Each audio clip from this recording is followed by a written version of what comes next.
I tend to look at what I got and decide. So the other day I was making a cabinet for nursery, and we were putting all the stuff in, and then I realised I used the long nails or the long screws in where I should put short screws, and then I was short of the long screws. So then I had to take all the long screws out where it wasn't meant to be and put the short screws out, and then of course I put the big screws where the short screws should be. Now it's made the short screws not be able to fit, and yeah. I don't know anybody who's been that like that. Have we all been there? Yeah. We know best, don't we, when it comes to instructions. I've made this cabinet 20 times, similar thing. I can see where it goes. We've all been there. So when I was learning to program, so I learned to program in C++, for half a year. I was just saying, I went to Sheffield Hallam for a year and it wasn't for me, and then I went back and we did some A-levels, because we were talking about A-levels before, weren't we, and results and stuff like that. So I went back to do the course I wanted to do, and then they didn't have the course. But when I was learning to program in C++, they did this, you had to write algorithms and stuff like that, and they said, how do you make a cup of tea? Well, it's simple, isn't it? You put hot water and you just put it in a tea bag and put some milk in it. No, we came up with about 50 processes that you had to do to actually make a cup of tea. But we sometimes miss them small details, don't we? And this is why I called it Blueprint. I've got the thing there, but Blueprint for Life. Because it is about the details. Sometimes we get the light from Jesus and stuff like that, but sometimes we need to know what that does in our lives. So a blueprint shows exactly what something is meant to be. Every part, how it fits together. We've seen them, haven't we? Them big blueprints of buildings and stuff like that. But sometimes that is quite difficult, because you need the skills also to read them blueprints. So let's discover stuff together in Ephesians. As we recapped, ended about alive in Christ. So it all fits together, this. So full of purpose. So we'll talk about purpose as well.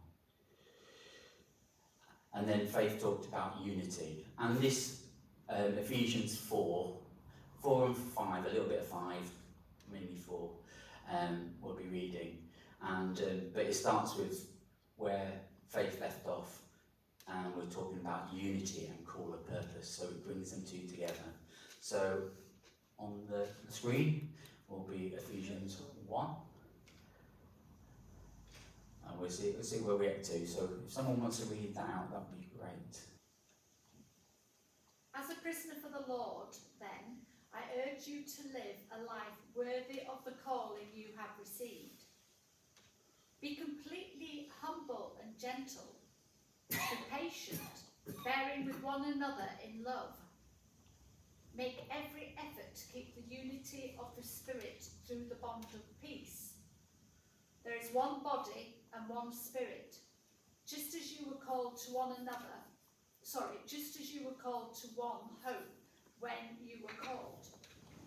One Lord, one faith, one baptism, one God and Father of all, who is over all and through all and in all.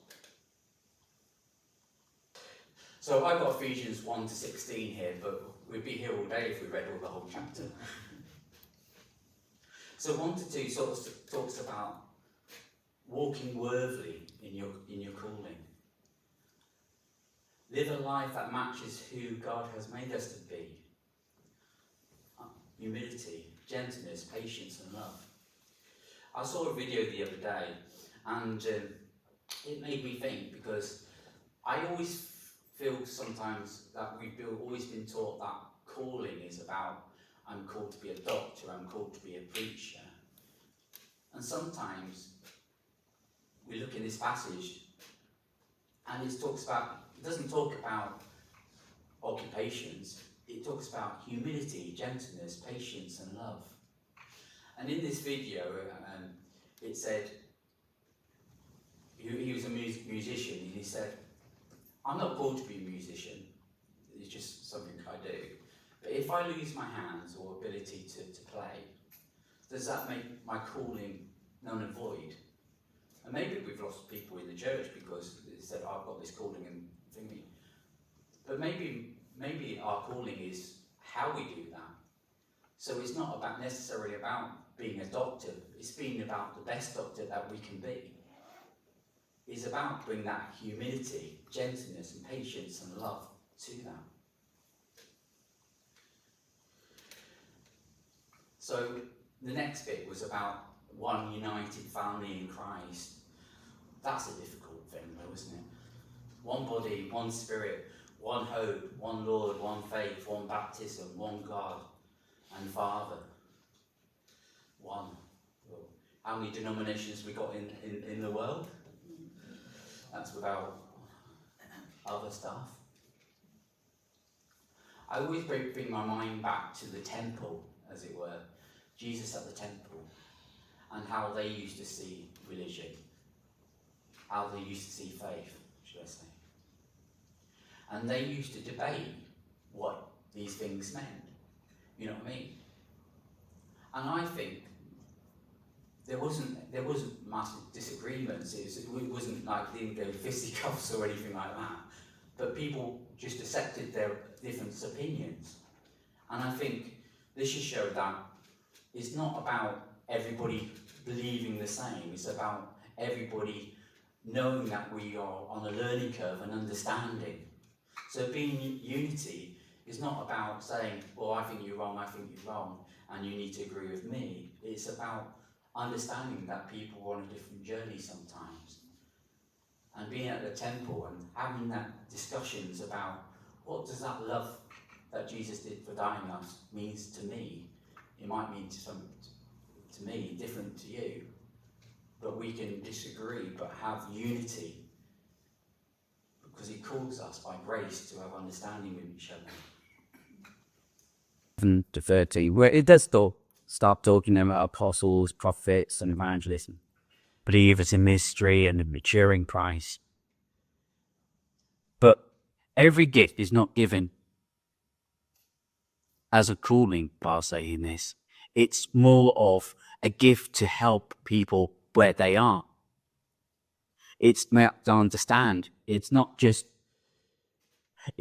necessary because they're going to the ends of the earth. So where we've called is sometimes where we are. You know what I mean? Or where there's a need, we get called to. Growing in Jesus, no longer spiritual immaturity, speak truth in love and towards the likeness of God, Christ. So it's about being more like Christ. It's about being more understanding, have that humility, have that love, have that compassion with each other. And about whatever we do, we fulfill that with that love, with that spirit. And then we go on to Ephesians 4:17. Someone wants to read that. So I tell you this, and insist on it in the Lord, that you must no longer live as the Gentiles do in the futility of their thinking. They are darkened in their understanding and separated from the life of God because of the ignorance that is in them due to the hardening of their hearts. Having lost all sensitivity, they have given themselves over to sensuality so as to indulge in every kind of impurity, and they are full of greed. That, however, is not the way of life you learned.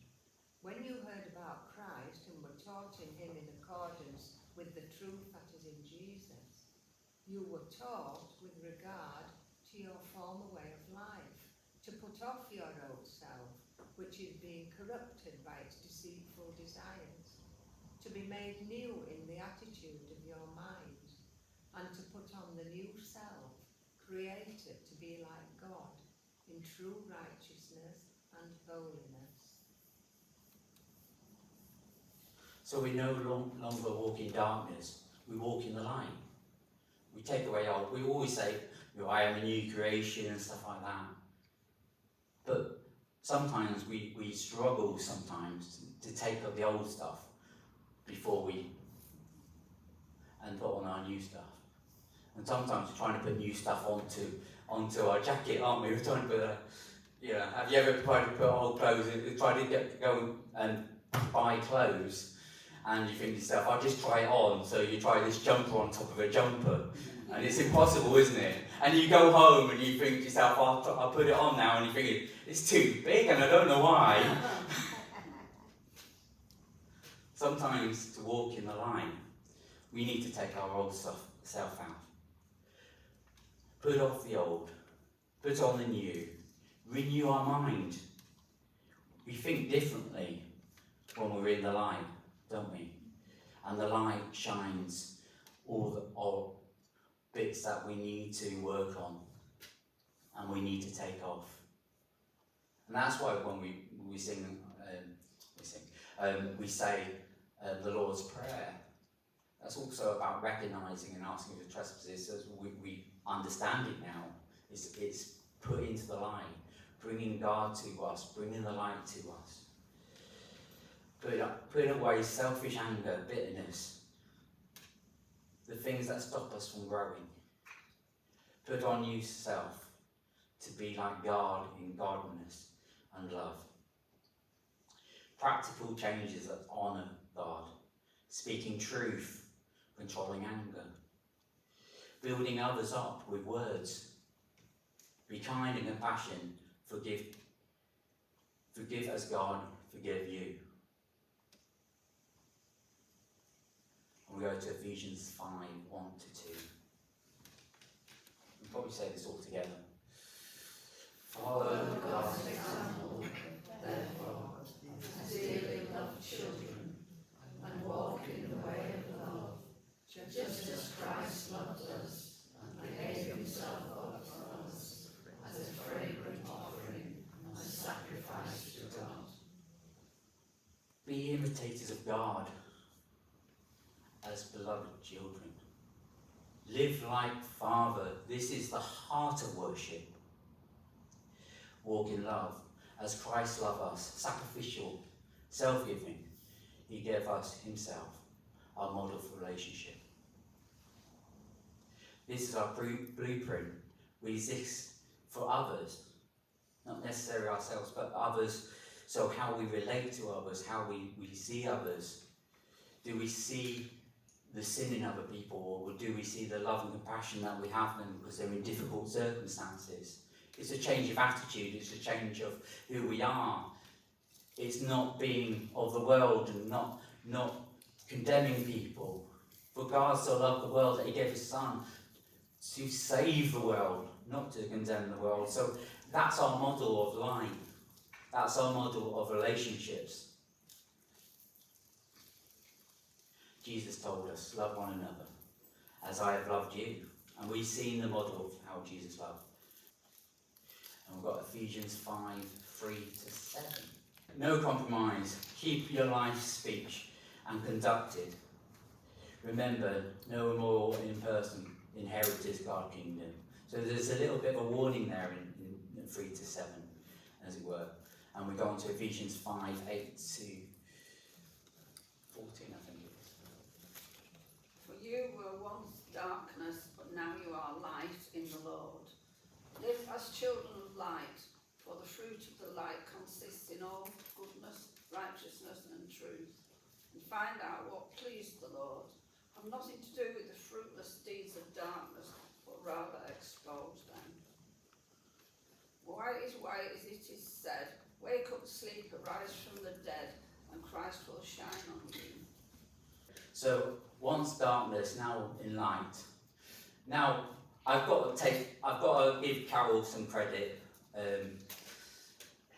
We were talking about what I was doing try to fit in with each other and stuff like that, even though I can't remember too much of what we said. But what Carol said to me was there's something about blue light. So we'll talk about blueprint, and we'll also talk about blue light. So there was me Googling, and blue light is part of photosynthesis. It helps plants to grow. But what I thought was interesting for the photosynthesis part of how light makes plants grow is plants absorb that light. And I thought it was a good analogy to say, sometimes we say, the light's there, Jesus is the light. But we need to absorb it into our being, to transform us, to help us grow like the plant. Walk in the light. Walk in the light so we can actually absorb who Jesus is. Learn from him. Absorb the goodness that he has.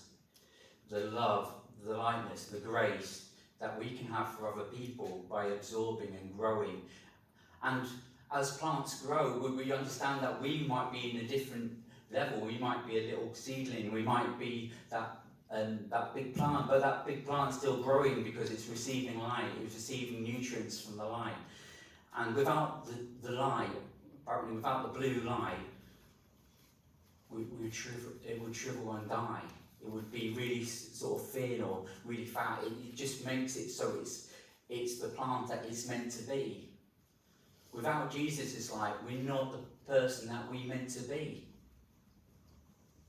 Our spiritual life, our spiritual and life itself will wither and really struggle without that light. And so we need to be living in the light. Don't join in emptiness. We need, and stuff that draws us away from the light. Wake up. I don't know if people know that song, Wake Up, O Sleeper, Arise from the Dead. It's a bit of a lively one, but we used to sing it all the time. But what does that actually mean for us? It's actually being alive when the light is within us. But it transforms us. So wake up, because it transforms us to that being. Maybe we can say that we woke in some respects. I am the light of the world, Jesus said. Whoever follows me will never walk in darkness. You are the light of the world. Let your light shine in the darkness. Unity and humble preserves unity. All may be one. Living in sacrificial, walk in love as Christ loved. Love one another. Transformed and renew. Put off your old, put on your new. You must be born again. Light-bearing children of light. Do good, righteous, true. Light of the world, shine. Imitators of God, be like your Father. Be perfect, merciful as your Father. Worship in your daily life, sacrifice love, everything pleasing to him. True worship in spirit and truth. That could have been that Bible reading. They were snippets of what Jesus said and what's in the Gospels. So we know that this is foundation to what our Christian faith is. As blue light is essential for plants, we need to be healthy and strong. They don't just reflect the light, they absorb it, as I said. They take it in and changes how we grow. We need to change how we grow. We need to be in the light. God shows us the blueprint. It shows us how we're meant to be. United, loving, serving, light bearers. Jesus is our true light, like blue light plants. We need to grow and change everything we do. They always say, well, you are what you eat, don't they? I'm definitely bananas and a little bit nuts. But it is so true with what we take in every day in our lives. We become what we receive. If we're in darkness, we become darkness. If we're in the light, we become light.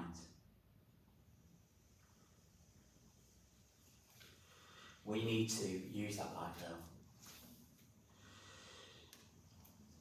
The light is not there to make us warm and fuzzy. That light's there to show others love, compassion, love. And as we help and support one another, his light grows brighter in us. Loving others isn't an option or a demand.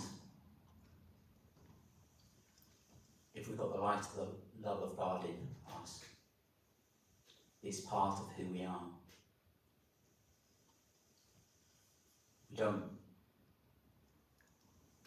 We don't come as true worship on a Sunday morning.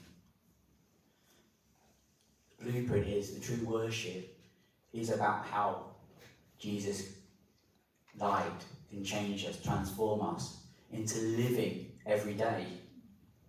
Living out the design in the smallest details of serving and loving others. It's not just about attending a service. So I'm asking you, are you living out worship rather than just attending?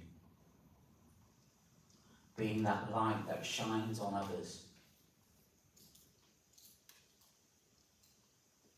Are you affecting others how Jesus affected the people around him at the time? Because the light of Jesus is in your life. We're going to share a video of a song that I love the song, and I know a lot of people do. I am the candle of the Lord.